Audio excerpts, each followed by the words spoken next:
Everybody, Quentin Quarantino coming at you from my recording studio with today's story. But first, a tip. 2 days ago, on a rainy day where I couldn't get out to run, Susan convinced me to do a body pump class with her.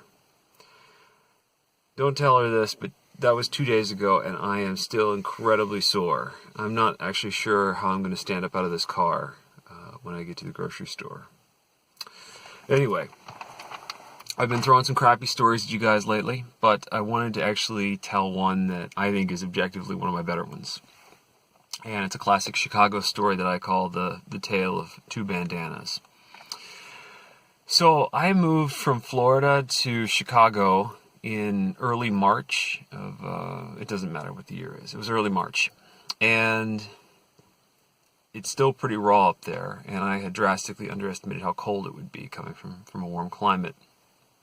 So one of the things I like to do is run, and I was working at the University of Chicago in Hyde Park on the south side of the city, which is renowned for being kind of a crappy part of Chicago. And a lot of times I would spend my runs going through the ghetto from different neighborhoods. This is before I realized just how inadvisable it was, but I was relatively new to the city and all, so that was my excuse.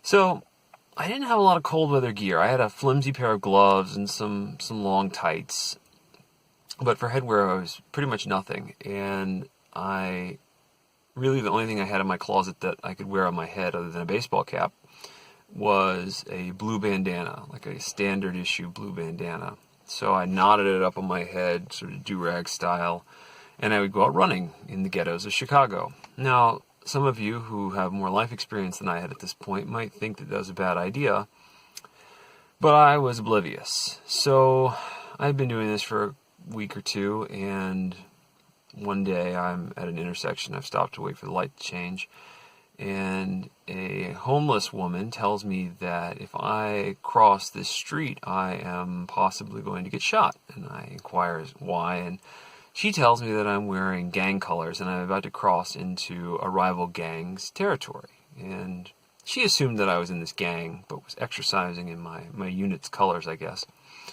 But she advised me strongly to take that off if I was going to continue without getting shot at least. So I realized that I need a bandana that will not attract adverse gang attention if I'm going to continue running, jogging around the neighborhood. So I go to one of the little bodega shops around there, and I go in, and it's run by this grizzled, seen-it-all black guy who's sort of like, he's got wisdom coming off him, let's put it that way. And I explained to him that I need a bandana that is a color that is gang neutral. I need a gang neutral bandana, I say. And this guy does not miss a beat. He goes, "Son, you got two options. Taupe or pink." And I say to him, "I'd like a taupe bandana, please." And he goes, "We don't sell taupe."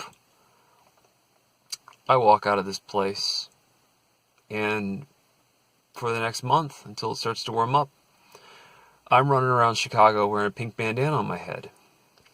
So this works. They're not exactly ignoring me, but they're leaving me alone, if you know what I mean.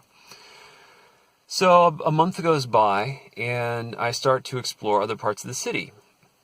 And one weekend, I had heard about a restaurant called Ann Sather's that made amazing cinnamon rolls, and I was trying to track it down. Ann Sather's does make amazing cinnamon rolls if you ever find it, but they're located on the north side of the city, in an area near Wrigley Field, which is known colloquially among locals as Boys Town.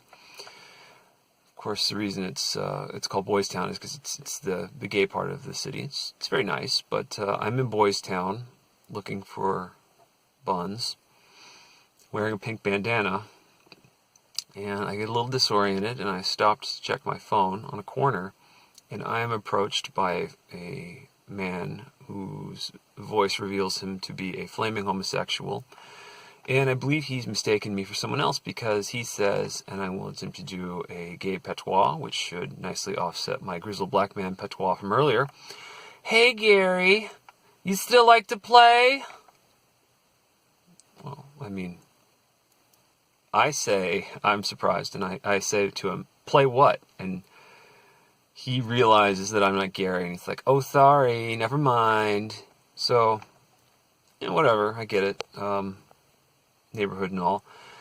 But I don't quite know what he means. So I'm searching for the cinnamon roll place, and as I go down the street, I see another bodega. This time, it's more of a sex shop, to be honest, in Boys Town. So it's a gay sex shop. And in the window, there are a massive display of bandanas. And I'm a little bit confused, so I go into the gay sex shop with the pink bandana on my head, and I ask why they have a large selection of bandanas prominently displayed in a gay sex shop. And the clerk, who has a different sort of I've seen everything look than the bodega guy on the south side, just points to me over to the display, and there's a sign. And I learned that in 1970s, 80s gay culture, which I guess is perpetuated to some degree today, there was and is something called the hanky code, where gay people could surreptitiously indicate what sexual arrangements or services they were seeking by displaying handkerchiefs of specific colors or archetypes on specific parts of their body.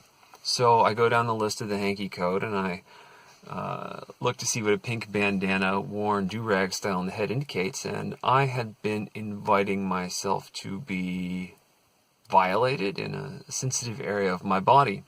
Something I wouldn't normally play for, but apparently I was broadcasting the signals. I learned a lot in those first few early months in Chicago, one of which being you have to be very careful about your selection of headwear, as it can put you in many different types of dangers, depending on what part of the city you're in. Until next time, Quentin Quarantino. Stay safe, people.